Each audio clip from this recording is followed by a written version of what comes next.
Donc, je commence à partie B. Désolé, mais autrement, YouTube ne prend pas la vidéo. Donc, je continue avec les composés qui sont faits par des liaisons covalentes. Et pour voir les polymères. Alors, les polymères, vous les avez dans les mains tout le temps, hein. Par exemple, cette bouteille de lait est formée par un polymère qui est indiqué avec le numéro 2. Il y a écrit là, je ne sais pas si on arrive à le voir, voilà, comme ça. Il y a les symboles du recyclage avec un 2 dedans. À haute densité, c'est le polyéthylène à haute densité. Le polyéthylène est de nouveau une énorme molécule. On pourrait presque dire que c'est un composé atomique, comme on a dit avant, sauf que par convention, les molécules qui possèdent des carbones, on les appelle polymères. Alors, le polyéthylène est formé par des carbones qui sont attachés à des hydrogènes, et cette unité-là, de deux carbones, est répétée n fois. Ça, on l'appelle polyéthylène, abrégé avec PE. Dans votre brochure, vous avez dans la figure 25 la structure du PET, les polyéthylène terephthalate. Elle est là. C'est la même chose. Alors, cette structure-là, non, c'est pas, disons, c'est la même chose comme type de composé, c'est un polymère. Cette structure-là est répétée n fois, comme le polyéthylène. Les PET, par contre, donnent lieu aux bouteilles en plastique transparentes, comme celle dans laquelle j'ai mis le vinaigre. Voilà. Non, il y a dans votre livre, la brochure, pardon, à l'illustration numéro 23, est celle d'un des composés du bois, la lignine.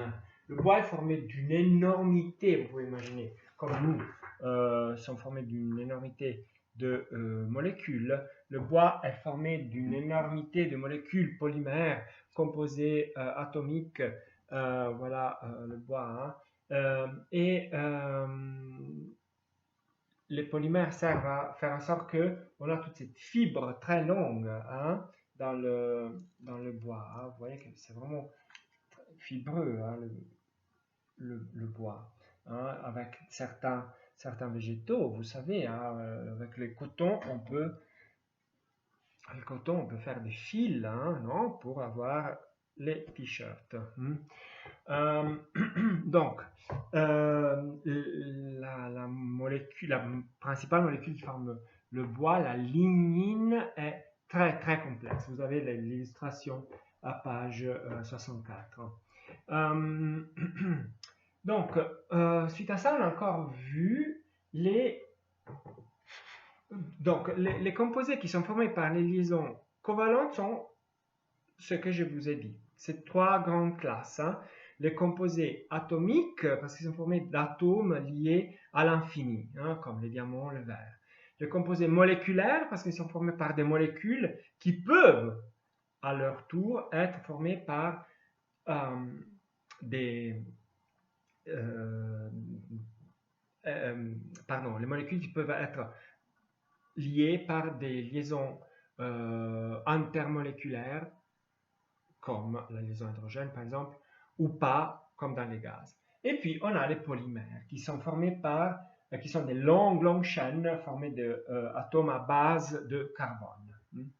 Après on a vu la liaison ionique. Alors la liaison ionique forme les sels.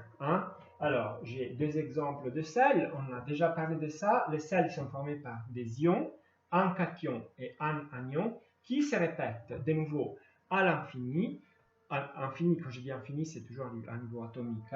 C'est clair qu'on pourrait donner un certain nombre de cations et anions qui sont dans un cristal de sel. Mais ce nombre est énorme. Donc, cations et anions qui se succèdent dans les 3 dimensions et ils forment donc un cristal parce que de nouveau la position des cations et anions est régulière. Le fait d'avoir des cations et anions qui se succèdent de ce type, de cette façon, confère au sel les propriétés qu'on a déjà vues. Hein, donc, ils sont très fragiles à l'état solide, ils sont des isolants électriques, mais grâce aux charges, ils peuvent la plupart se dissoudre dans l'eau, et l'eau qui donc porte des charges, les charges des cations et des anions, devient un conducteur électrique. Ça, c'est un autre type de sel. Donc, le sel, j'avais même pris le sel là, pour vous montrer que le sel formait des cristaux. Si vous avez du gros sel à la maison, vous le voyez, le gros sel, voilà. Il est formé de cristaux. Il faut avoir du gros sel à la maison parce que pour faire les pâtes, il faut mettre du gros sel parce qu'on le dose mieux. Hein. S'il vous plaît, ayez du gros sel à la maison. Ou bien, ne faites pas de pâtes dans les cristaux que vous pouvez voir dans le gros sel. Il y en a, voilà, il y en a un là qui est très régulier, très cubique. On voit qu'il est cubique, pardon, c'est inutile de... Je ne sais pas si vous arrivez à voir là qu'il est cubique. Ça se voit qu'il est cubique, ouais, un peu quand même. Hein. Parce que à la base, vous avez une structure où des mini-cubes se répètent à l'infini. Or, le gros sel, c'était très difficile, ça a été très difficile à trouver pendant cette période de confinement. Moi, je ne sais pas pourquoi les gens se sont rués le fameux 13 mars sur le gros sel. Gros sel, farine et PQ. Maintenant, moi, si je découvre que quelqu'un qui a pris tout ce sel et cette farine, surtout la farine qui fait les verres, la jette, je me fâche. Ils ont pris la farine, maintenant il faut l'utiliser. On est tous d'accord sur ça, je suis sûr. Donc, maintenant il faut faire du pain avec toute cette farine. Mais on ne peut pas utiliser le gros sel pour faire le pain, parce que le gros sel ne se dissout pas trop bien dans la pâte à pain. Donc, un autre, pardon, la parenthèse de la ferme, un autre exemple, c'est le sulfate de cuivre, dans lequel vous avez un cation cuivre de plus qui est attiré par un sulfate SO4 de moins. Pardon, j'ai mis un moins en trop.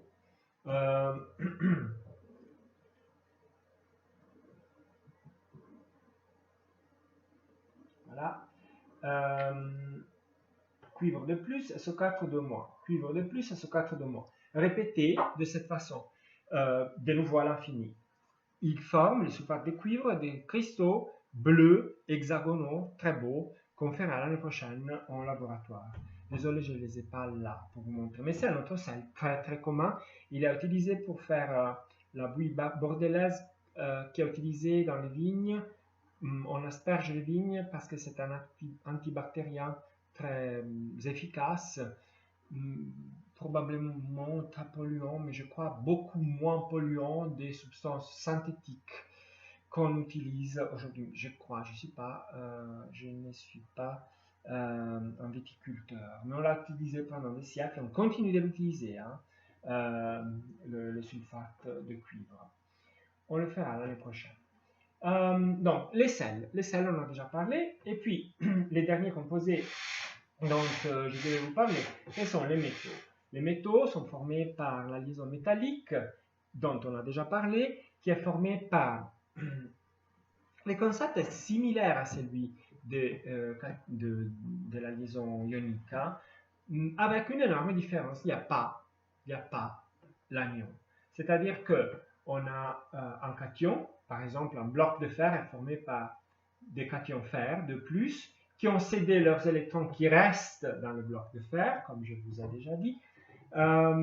Et ils sont par contre à disposition de tous les cations fer de plus qui sont dans le bloc. Donc ces électrons-là peuvent, ils se déplacent dans le bloc et ils confèrent ainsi au bloc de fer la propriété d'abord d'être un conducteur électrique parce que les électrons sont très libres de se déplacer. Ensuite, comme on a déjà vu, les métaux sont de bons conducteurs thermiques aussi parce que les électrons vibrent très facilement avec la chaleur, ils communiquent cette vibration au cation et tout le bloc se met à vibrer d'une façon assez virulente, ce qui confère à tout le bloc une certaine chaleur, hein, parce que ce frottement se fait très...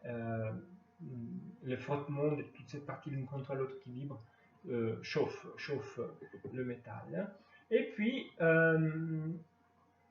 finalement, on a aussi la propriété que les métaux, on peut les travailler comme on veut, on a déjà dit ça, parce que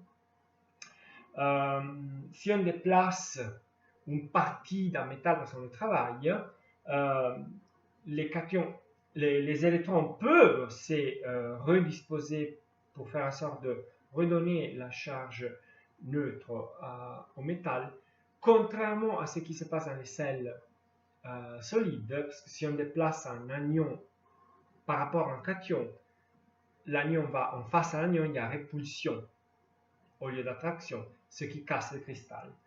Tandis que là, les électrons sont très mobiles, ils peuvent se redisposer comme ils veulent. Donc avec les métaux, vous les connaissez, c'est presque inutile que je vous donne un exemple, on peut les travailler comme on veut. Voici une cuillère, voici un plateau de cuivre qui a été travaillé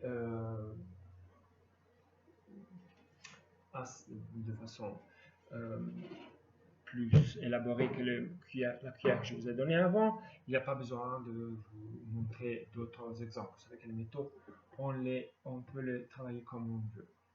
Voilà.